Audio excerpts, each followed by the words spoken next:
નમોસ્તુ નમોસ્તુ નમોસ્તુ નમો ઓરિયંતાણં નમો સિદ્ધાણં નમો વૈરિયાણં નમો વજ્જાયણં નમો લોહ્યે સહસ્રાવણં ઓમકાર બિંદુ સંયુક્તમ નિત્યં ધ્યાયન્તિ યોગિના કામદમ મોક્ષદમ ચૈવ ઓમકારાય નમો નમઃ.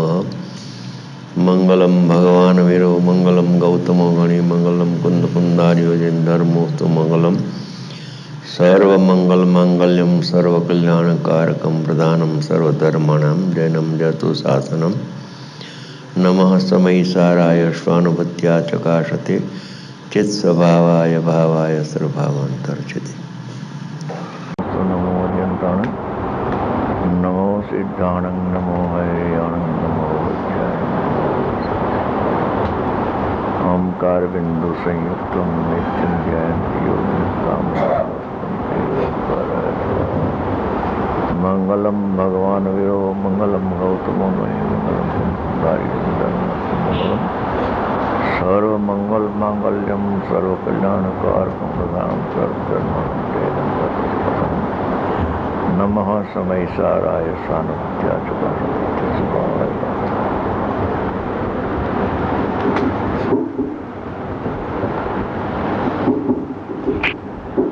અત્યારે સારા ભારતની અંદર એક ચર્ચા ચાલી રહી છે. એવી ચર્ચા ચાલી છે કે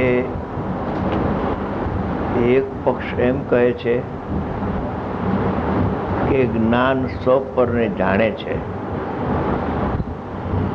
બીજો પક્ષ એમ કહે છે કે સ્વપરને જાણવાનું ચાલુ રાખતા આત્માનું પ્રયોજન સિદ્ધ થતું નથી. માટે બીજો પક્ષ એમ કહે છે કે પરને જાણવું તે વ્યવહાર છે, એનો નિષેધ કરીને નિશ્ચયના પક્ષમાં આવવું જોઈએ. સુમનભાઈ આવો જીગા છે અહીંયા. અને નિશ્ચયના પક્ષમાં આવ્યા પછી પક્ષાતિક્રાંત થઈ શકાય છે. બેનો પક્ષ રાખતા પક્ષાતિક્રાંત થવાતું નથી. અહીંયા આપણે પ્રયોજનની સિદ્ધિ કરવાની છે. જાણવાની મુખ્યતા ન રાખતા પ્રયોજનની મુખ્યતાએ શાસ્ત્ર સ્વાધ્યાય હોવું જોઈએ. જાણવાના વિષયોનો તો કોઈ પાર નથી. જાણવાના વિષયો પણ આગમે જણાવ્યા છે. અને પ્રયોજન શેમાં સિદ્ધ થાય એ પણ આગમને અધ્યાત્મ શાસ્ત્રમાં જણાવી દીધું છે. અત્યાર સુધી પ્રયોજનની ન સિદ્ધિ થવાનું એક કારણ સમયસારમાં લખ્યું છે. દરેક શાસ્ત્રમાં લખ્યું છે આ સમયસારની મુખ્યતા કે પ્રાણીઓને ભેદરૂપ વ્યવહારનો પક્ષ અનાદિકાળનો છે, પરાશ્રિત વ્યવહારનો પક્ષ અનાદિકાળનો છે. એ કંઈ આજકાલની વાત નથી, કેમ કે આત્મા અનાદિનો છે. બીજા ભવો તો આપણે ગૌણ કરી નાખો, 3 ભવ, પણ મનુષ્ય ભવ પણ અનંતવાર થયો મળ્યો. અને મનુષ્ય ભવ થયા પછી એને દેવગુરુ શાસ્ત્ર પણ સાચા દિગંબરો મળ્યા, એ પણ અનંતવાર મળ્યા. તીર્થંકરનો યોગ પણ અનંતવાર થયો, દિવ્યધ્વનિ પણ અનંતવાર સાંભળી, અને વ્યવહાર સગળો અભૂતાર છે એ વાત પણ એને સાંભળી. નથી સાંભળી એમ નહીં, આ ભવમાં જ સમયસારે સંભળાવી 11મી ગાથામાં, અને ગુરુદેવે સંભળાવી એટલું જ નથી. અનાદિથી વ્યવહાર થાપીને જ્ઞાનીઓ કહે છે કે તે વ્યવહાર અવતાર છે. એ આદરવા યોગ નથી, જાણવા યોગ છે. એ પણ અમને કેવું એ ખટકે છે, પણ છતાં સવિકલ દશામાં કદાચ કહેવાય, કંઈ વાંધો નથી. એટલે પ્રયોજનની સિદ્ધિ મુખ્યપણે આત્માનો અનુભવ એ પ્રયોજન જીવનું છે, બીજું કંઈ પણ પ્રયોજન નથી.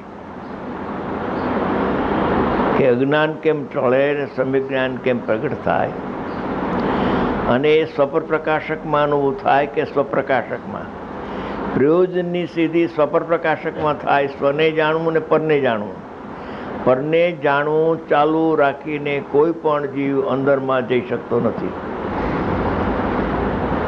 પણ પરનો નિષેધ કર્યા પછી પણ નિશ્ચયનો પક્ષ આવે તોય અનુભવ થતો નથી. નિશ્ચયના પક્ષમાં આવ્યા પછી પણ પક્ષાતિક્રાંત થાય ત્યારે જ આત્માનો અનુભવ થાય. અને આત્માનો અનુભવ એ જ પ્રયોજન છે જીવ માત્ર, ને બીજું કોઈ પ્રયોજન છે નહીં. એના માટે 11મી ગાથા અપૂર્વ આવી છે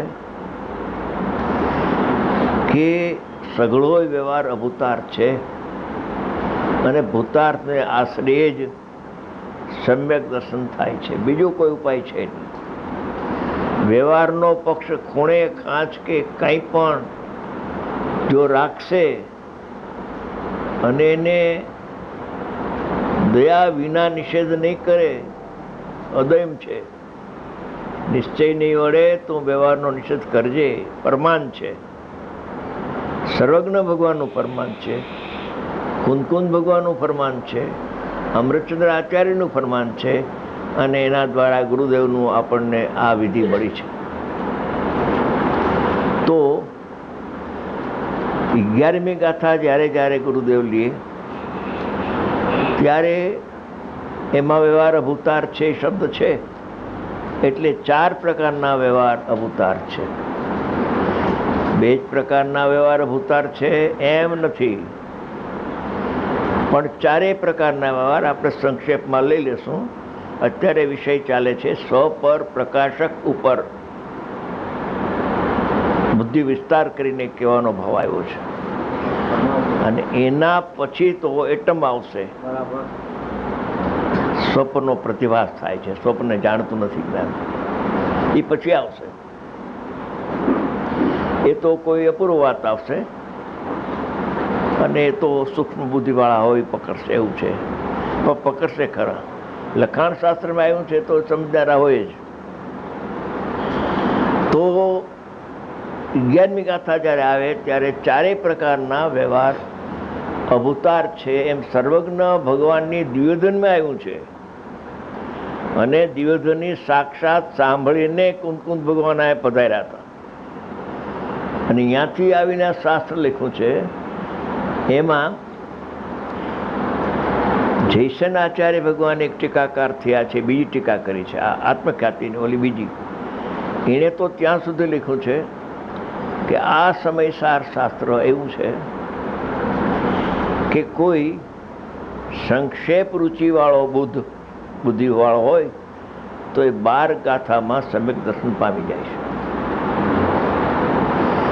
કદાચિત 12 ગાથામાં ન પામ્યો હોય તો 13મી ગાથામાં નામકરણ કહ્યું નવ તત્વનું, અને એમાં પણ આત્મા બતાવ્યો. ઠેઠ 415 ગાથા સુધીમાં પામે. આજ સુધી આ 2000 વર્ષ પહેલાં લખાણું શાસ્ત્ર, એમાં 1000 વર્ષ પછી તો ટીકા થઈ, એની પહેલાં ટીકા નહોતી. એ 1000 વર્ષના ગાળામાં ઘણા જેવો સમય સાથી પામ્યા, અને 1000 વર્ષ પછી ટીકા થઈ આત્મખ્યાતિ, એના પછી વધારે પામ્યા. કેમ કે પ્રોડરમલ સાહેબે લખે છે કે અત્યારે આ ભારતની અંદર આ કાળમાં અધ્યાત્મ હોય વસ્તુ તો એક સમયસારની આત્મખ્યાતિ નામની ટીકામાં છે. સમયસારમાં છે એમ ન લખતા છે તો સમયસારમાં, પણ સમયસાર પ્રાકૃતની 2 લીટી છે, એમાં બધા જીવ સમજી ન શક્યા. એટલે 1000 વર્ષ પછી સમર્થાચાર્ય થયા, અમરચંદ્ર આચાર્ય, એને આત્મખ્યાતિ નામની ટીકા લખી. ટોડરમલજી સાહેબ લખે છે અત્યારે જો અધ્યાત્મ હોય તો સમયસારની આત્મખ્યાતિ ટીકામાં ભરેલું છે. અધ્યાત્મ શબ્દ વાપરો છે, આગમ શબ્દ નથી વાપરો. ચત્વાર સૂત્રી આદિ શાસ્ત્ર છે એ બધા આગમ છે, જ્ઞાન પ્રધાન કથન. આ તો અધ્યાત્મ વિદ્યા ભરી હોય તો એ સમયસારની આત્મખ્યાતિ ટીકામાં છે. એમ કેમ લખ્યું કે ઓલી પ્રાકૃતની બે લીટી છે ને ગાથા, એમાં સમજાય નહીં. આમાં વિસ્તાર બહુ કર્યો છે ને એટલે સમજી શકાય આપણને. અને એમાંય આપણે સમજતા નહોતા તો એ ગુરુદેવનો જન્મ થયો, એને સમજાયું. એમાં પણ યત કિંચિત આપણે સમુદ્રમાં બિંદુ માત્ર સમજ્યા છીએ. એમાં તો દરિયો સમુદ્ર છે. એટલું તો આપણું જ્ઞાન ઉઘાડ નથી કે બધું એને આપણે સમજી શકીએ. તો 11મી ગાથામાં 4 પ્રકારના વ્યવહારને અભૂતાર્થ કયો. એ વ્યવહારને અભૂતાર્થ કયો એ નિશ્ચયનો આશ્રય કરીને અભૂતાર્થ કયો છે. નકર તો સ્વચ્છંદી થઈ જાય. આમાં સ્વચ્છંદી થાય જ નહીં, સ્વતંત્ર થાય. સ્વચ્છંદની વાત નથી, નિશ્ચયાભાસની વાત જ નથી આમાં. નિશ્ચયાભાસ તો કોને કહેવાય કે મતિશ્રોતો એને કેવળ જ્ઞાન માને તો. વર્તમાનમાં દુઃખ હોય અને મને હું સિદ્ધ થઈ ગયો તો નિશ્ચયાભાસ છે. બાકી જેવો હોય એવું કે એમાં કંઈ નિશ્ચયાભાસ શું છે? આત્મા શુદ્ધ છે દ્રવ્ય અપેક્ષાએ, તો એમાં નિશ્ચયાભાસ ક્યાં આવ્યું? પર્યાય અશુદ્ધ હોય અને પર્યાયને શુદ્ધ માને તો એનું નામ નિશ્ચયાભાસ છે, નિશ્ચયનો આભાસ થયો છે ને. એ તો જ્યારે આવા ગુરુ મળે ત્યારે રહી શકતો નથી, અને કોઈ એની યોગ્યતાથી રહે તો એ જીવને આગળ કરાય નહીં. કોઈ કદાચ નિશ્ચયાભાસી થઈ જાય ને આપણા ખ્યાલમાં આવે તો એને આગળ ન કરવો. હોય યોગ્યતા છે થઈ જાય, આપણે એની યારે ક્યાં ભાગીદારી છે? આપણને આગમ પરમાગમ અને ગુરુદેવ શું કહે છે એનું અધ્યયન કરીને આપણે આત્માની પ્રાપ્તિ થઈ શકે છે. બીજાનું ગારે કંઈ કામ નથી આપણે. તો 4 પ્રકારના વ્યવહારમાં પંચાધ્યાય શાસ્ત્ર છે, ન્યાયનું બહુ ઊંચું શાસ્ત્ર છે. આ પંચાધ્યાય શાસ્ત્ર એને જામનગરમાં વીરજી બાપા પાસેથી મેળ્યો અને ત્યાં એને અધ્યયન કર્યું. એને સમયસાર શાસ્ત્ર 78ની સાલમાં દામનગરમાં મેળ્યું અને તે પછી પંચાધ્યાય મેળ્યું. વીરજી બાપા એ વખતમાં બહુ અભ્યાસી કહેવાતા હતા, વકીલ હતા. અને એને એક એવો બનાવ બન્યો, એમાં આખી એની પરિણતિ ફરી ગઈ. એ એક સમજવા જેવું છે, એટલે કહું છું કે જામનગરમાં રહેતા હતા એ વીરજી બાપા મોટી ઉંમરના, અને એની સાથેના જે મિત્રો એ તો મોટા માણસો જ હોય ને, મોટા માણસની યારે મોટા. એક માનસંગભાઈ જુનાગઢના લગભગ દિવાન જેવા, અને બીજા ઠાકરસિંહભાઈ ગિયા, એ ત્રણેય એ વખતના સ્થાનકવાસીમાં મુખ્ય માણસો સમાજમાં. એ ફરવા ગયા હતા, બેઠા હતા. એમાં એક સાપ નીકળ્યો મોટો, ત્રણેય બેઠા હતા. સાપ નીકળ્યો, એમાં બેને દેખાણો, વીરજી બાપાને ન દેખાણો. આ શું ચમત્કાર છે! આ કંઈક આમાં મોટો ચમત્કાર લાગે છે. વિચારે ચડી ગયા, ખૂબ વિચારે ચડતા સાપનો પ્રતિભાસ તો થયો તો ત્રણેયને, બેને જણાનો આને વિચાર થયો આ શું છે. બસ એમાંથી આખી પરિણતિ વિચારધારા બદલી. હજી વિચારધારા કે જ્ઞાનનો પ્રતિભાસ થયો છે એ જણાય છે, સરળ જણાતો નથી. મારી સાથે તો ખૂબ એમને મારી યારે ખૂબ વાતો કરી.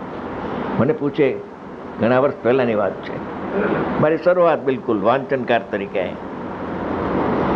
મને કે લાલચંદભાઈ શું જણાય છે? થાંભલો હાંભો હોય? મેં કહ્યું થાંભલો જણાય છે. નહીં, જ્ઞાન જણાય તમારું. પણ જ્ઞાન નથી જણાતું ને હા કેમ પાડું? થાંભલો જણાય છે. જેથી મને જ્ઞાન જણાશે તે દી આ પાડીશ, અટાણે તો થાંભલો જણાય છે. એટલી એને ભેદ જ્ઞાનની પરાકાષ્ઠા, ઇન્દ્રિય જ્ઞાન અને આત્મજ્ઞાન વચ્ચેની પરાકાષ્ઠા. આ ઇન્દ્રિય જ્ઞાનની ભેદ જ્ઞાન છે. થાંભલાને ઇન્દ્રિય જ્ઞાન જાણે છે, આત્મજ્ઞાન જાણતું જ નથી. એ વાત કોઈ અપૂર્વ છે, અને એ સમયસારમાં છે. બધી શાસ્ત્રોમાં છે, બધી શાસ્ત્રોમાં આજે અમે વાત કરીએ છીએ એ આગમ પરમાગમમાં છે, રહેલી છે. આત્મા પરને જાણતો નથી પણ આગમ ને પરમાગમ છે. પણ ધ્યાન ન ખેંચાય તો હું પરને જાણું છું, પરને જાણું છું, પણ ભાઈ આગમ કે છે, પરમાગમ કે છે, કુમકુમ ભગવાન કે છે, તું માનતો કેમ નથી?